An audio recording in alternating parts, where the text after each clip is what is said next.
माता की जय जय श्री राम पार्वती पति हर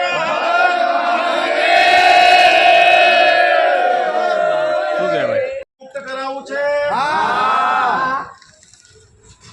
કારણ કે 25 વર્ષનું કલંક કોંગ્રેસના પંજામાંથી ગોમતીપુર મુક્ત થવા જઈ રહ્યું છે અને ગોમતીપુરના ઉદય સાથે સાથે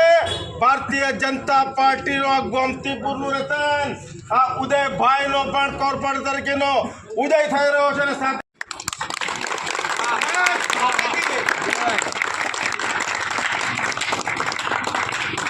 82,000 मतदाता बोगस जेटला आता એટલે બધા નીકળી ગયા દિનેશભાઈ અને બધા બહુ સારી મહેનત કરી આ શહેરમાં બોગસ જેટલા મતદાન હતા જે બોગસ મતદાન કરતા હતા એ બધા નીકળી ગયા બચ્યા કુચા સિયાસીની રહ્યા 47,000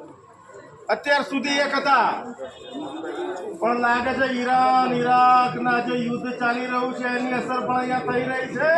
કોઈ અપક્ષમાં જઈ રહ્યો છે કોઈ બાબરનો વંશજ ઓવેસીની પાર્ટીમાં જઈ રહ્યો ઓવેસીની પાર્ટી ગોમતીપુરની અંદર રહી છે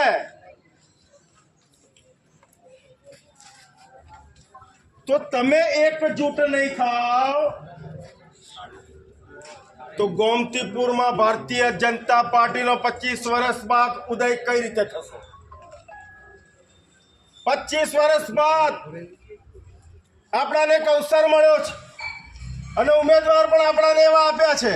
અને ભારતીય જનતા પાર્ટીની પરંપરા રહી છે કે સામાન્ય માણસને